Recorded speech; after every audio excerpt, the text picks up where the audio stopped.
In this video, we're going to go over how often you should wax your bowstrings, and we're going to go over a few housekeeping items on how you can better care for your bowstring.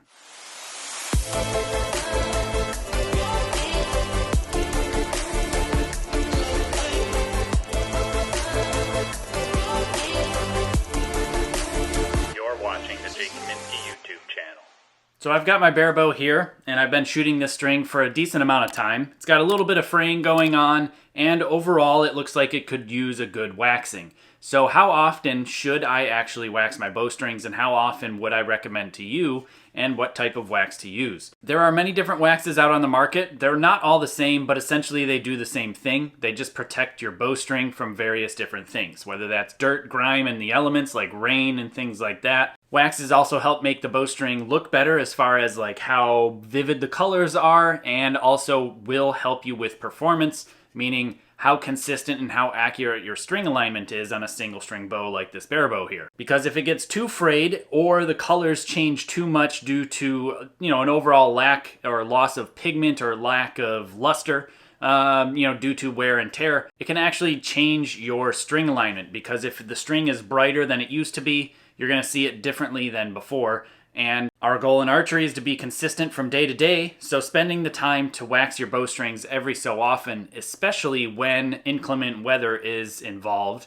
or you're shooting at a tournament where rain is going to be happening, it's a really, really good idea to grab the string wax. Like I said already, there's many different types of string wax. There's synthetic versions, there's just regular basic wax versions that are just actual wax.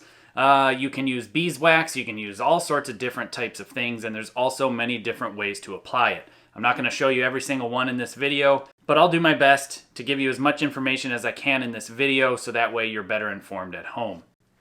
So essentially, bowstrings do need some maintenance, and when they start to fray, like this one is starting to kind of just, get a little bit of fuzz going on overall, it definitely could use a little bit of love, especially through this area right through there. It's definitely a little bit fuzzy. Now, at the top, it's not very fuzzy. You can see it's actually pretty decent. The shape it's in is just fine. So at the top is in actual better shape than the bottom.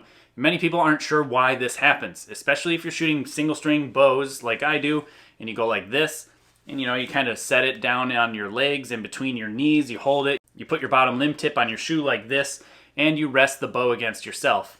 Anywhere your clothes are constantly touching the string, they get frayed a lot sooner. A lot of those waxes gets pulled out of the actual fibers of the material of the string, and then the fraying starts to happen, and it starts to look ugly. Now this string is actually in very good shape. It's nowhere near the type of shape that this string is in. It's basically brand new. I've shot this string here, this pink one, a handful of times, maybe a couple hundred shots on this string. Compared to my string on my bow, that one is brand shiny, spanking new, but it is nowhere near as worn out as this string right here, which is completely shot. This one is basically garbage, but I do hang on to it because you never know when you need a backup or an extra string. And even though this isn't in good condition, it'll still get the job done if I really needed it to. The way you can prevent your strings from looking like that is to not shoot very often. No matter what I do, no matter what I did, and no matter how often I would wax that string probably has tens of thousands of shots on it, near six-figure amounts of arrows shot through that string, and nothing you do to that string is ever going to stop that from happening. They do wear out, they are wear items, and it absolutely is a necessity over time to replace your strings due to, fatigue, due to, abuse or use, and it's just one of those things. So even though I took care of the string as best as I could, or as much as I was willing to, the volume of arrows that I ran through the string just deteriorated it to the point of where it's no longer good. The main reason that it's actually no longer good, this is a bit of a sidetrack, but I figure I'll show you anyway, is actually the end servings. They have cut through on the edges where they wrap over the limbs, and you can see that the actual serving, especially on this one here, has basically started to break down, and now the base string material underneath is showing underneath the serving. So yeah, it's just basically junk. So I haven't yet answered the question of how often you should wax your strings, and the answer is whenever it needs it. It's very basic, very simple, and wherever it starts to look a little bit frayed, especially once it approaches this place here where it's really starting to get that fuzzy white ghosty look to it, it's really a good idea to consider grabbing the wax. Another good time to wax your string would be, like I said already, before imminent inclement weather, meaning you're going to be shooting a tournament, or maybe you're shooting a club shoot or something, and it's going to be rainy and damp. Definitely, it's a great idea to wax your string, because when you wax your string, it actually puts a hydrophobic barrier on the string itself, prevents water from getting absorbed into it. And if you let water get absorbed into your string, you're going to add weight to the string, which will change the tune, which changes your performance. And then, you get a big downhill spiral when the weather gets really, really bad at a tournament. We have our guest speaker here, Rue. She's going to tell us a little bit more about the string wax and overall just check in the video here. Now, as far as how to apply the actual wax, there are many different methods. I do one that's very simple. It involves nothing more than the wax and my fingers. You take the wax itself and you throw a little bit of wax onto the actual string material, not onto the servings, not yet at least, just enough to where you see a little bit of remnants on the actual string material. And you can see, there's just little bits of it here or there, nothing too bad. And then you take your fingers and you just pinch the string and you just rub back and forth like this. What it's doing is it's kind of burnishing the string, but not really. It's just kind of heating that wax up just enough with a little bit of friction to where it'll start to flow into the base string material itself, and it will become part of it, and it will help prevent moisture from getting into it, and it'll actually clean the string up a little bit and not make it look so worn out. And so I didn't really do very much, just enough to where now I'm starting to feel some heat into my fingers. Because I'm pinching it between these two fingers, my thumb and my index finger. And, the wax has liquefied because my fingers have heated up from friction. And there you go. Looks brand new. There is nothing wrong with that string. And now it won't let any rain get into it. But you'll notice that I didn't wax the serving itself, and especially the center serving. Yes, the center serving is part of the string. Yes, the center serving does need a little bit of protection as well as the end servings to really help keep that water from soaking into the string. But it's not always the best idea to wax your end servings. I don't know if I've ever actually waxed my end servings or my center serving. I might have done it once when I knew there was a complete deluge of a downpour incoming and there was no way that I could keep my bow dry. And I waxed everything. So I did give you a reason as to why you would want to wax your string before rain was incoming, because it adds weight.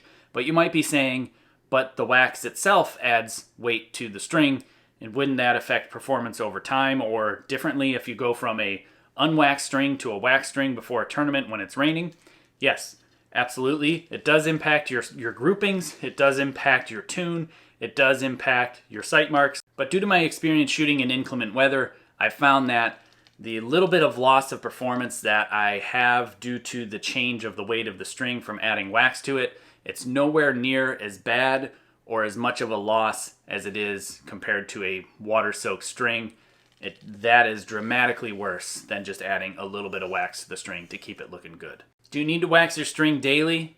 Definitely not. How about monthly? Maybe. Depends on how many arrows you shoot. It really just depends on what the string looks like. If it's really crusted and nasty and dry and frayed and frizzing, besides potentially needing a new string, I'd say, yeah, you definitely need to wax your string. But if it looks pretty good, like I said, up here at the top, I did not wax this section, but I did wax the bottom section.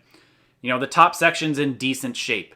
It's not any brighter or dimmer where my eye would look by it for string alignment, and it just doesn't really necessarily need it because it just doesn't look all that bad. But like I said, if it was going to be pouring rain, I would wax it anyway, just to be sure, be safe, and hopefully the string will keep a little bit of the water out and I'll maintain better performance throughout the rain, throughout the tournament. But, otherwise, you really don't need to wax your strings all that often. I would actually build strings with very low wax in it and strip as much of wax out of it as possible before I even shot the bow itself. Because over time, as you shoot the bow itself, the wax comes out of the string. It just basically evaporates, dries out, flings out, whatever happens, I'm not exactly sure. It just kind of goes away to the archery gods, I guess. and the string starts to dry out. As it does, it loses weight, and as that happens, it changes performance. So from the beginning, I usually build strings with a lot less wax in it than most people, only because it loses it over time, and I'm not a fan of waxing my string unnecessarily unless it gets to the point of where it's starting to really affect my string alignment, thus affecting my performance because I can't see past the string, especially in like field archery when, you know, the sun is changing positions around me and it's affecting the light that's coming into my eye and the light that's going by the string when I'm, you know, setting up and using string alignment. Doing it when necessary is all that's needed. You don't need to do it like I did when I was a kid. Every single time I set my bow up, I'd grab my string wax, I'd wax the string, burnish it in, and then go shoot some shots. My bow was covered in wax when I was a kid because, I don't know, I just got in the habit of, I'm going to do this daily routine because then I'll never forget to do it. That is completely unnecessary. It keeps the strings looking nice and pretty and clean, but it really doesn't do anything. I suppose if you did it daily like I was, you're not really hurting anything. So again, all you need to do, stay in the actual string material itself, put just a tiny little bit of wax on it. You really don't need much on it. Sometimes it'll chunk up like this, where you get a chunk of it on the string. But as you grab the string and you just kind of rub it in just a little bit, get that heat into it, it all melds in. And now the string itself looks like it's brand spanking new, and I'll be able to see right by it, have good, solid, consistent string alignment, and nothing will be distracting me. Another potential issue that you may run into when you start to have fraying strings is the fibers will tickle your nose or something, especially if you have the string touching your nose when you're at full draw. And obviously that can be a distracting factor and you don't want to have to deal with that. So you might as well keep some bowstring wax either in your case, your quiver, in your cabinets, or wherever you store your archery gear, because waxing your bowstrings not only keeps it looking good, but it also will help when you run into rain and if you deal with string alignment inconsistency issues, especially when it comes to changing lighting conditions. Waxed bowstrings are your best friend. If you wouldn't mind, do hit the subscription button and the notification bell if you haven't yet. It helps to get notified when I upload new content to this channel. I'm really working on making this channel a good resource for all types of archery. I'm trying to upload lots of content consistently, so that way you have a great resource to come here and reference when you have some questions in regards to archery. I'm working on filling that void that there was when I was a kid and I had questions and there just wasn't any way to find the answers.